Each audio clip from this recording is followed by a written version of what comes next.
as the seasons change from fall to winter and the lakes start to freeze like the one behind me here, we all get really anxious to get out on the ice. And I just want to caution you guys to really take your time and really put in the effort to make sure that you're getting on and off these lakes safely.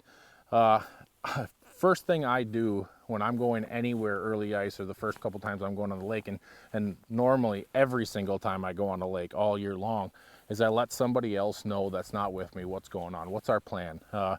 Call the wife, let her know that, hey, we're gonna go out on the lake, go fishing for a few hours. We should be back shortly after dark. And if you decide to stay on the ice and fish, you just call and let them know, hey, we're still on the lake, don't worry about us. And I think that honestly is the most important piece of advice I can give you, is just letting somebody else know what's going on. Second thing is always bring a buddy. When you're out on the lake, you can take all the precautions that I'm about to tell you, but if something happens, the buddy might be the guy that's able to save your life. One thing I always bring out on the lake with me, or actually a lot of things that I bring on the lake with me, is first off a spud bar. A nice heavy spud bar that you can really rip on the ice with and really just check to see if that's stable ice. You know, I do this probably till there's about 6 to 8 inches of ice, and then I start using my auger.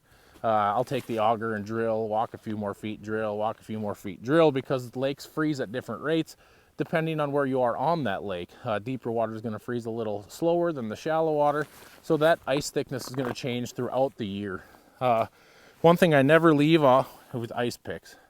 If you were to fall through and your buddy maybe can't get to you, and we actually witnessed this in Saginaw Bay last year, if your buddy's not able to get to you, you're able to use these picks, grab the ice, and actually pull yourself out. You slam them into the ice, both of them, pull, and do it again, and just keep pulling. And that allows you to just get a grip on the ice to pull yourself back up. And maybe that's a situation where your buddy can't get to you, or it's a quick reaction because you have them around your neck. You grab them and go.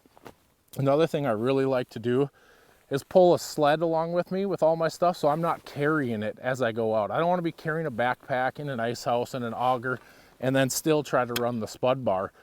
I think it's very important. That's one of the reasons we have 2 people, is because we're able to have one guy pull the sled while the other guy's spudding out and saying, okay, this is safe as we go.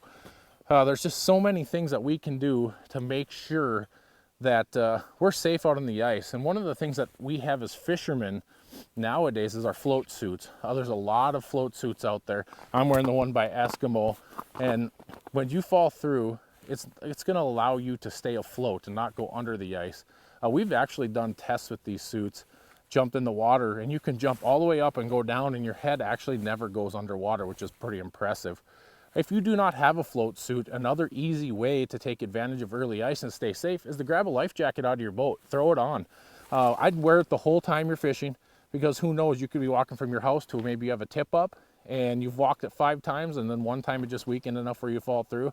But that life jacket's going to keep you safe and to keep you above water and give you that chance to get out. Another thing is make sure you have about 50 to 100 feet of rope, something you can throw to your buddy if he does fall through.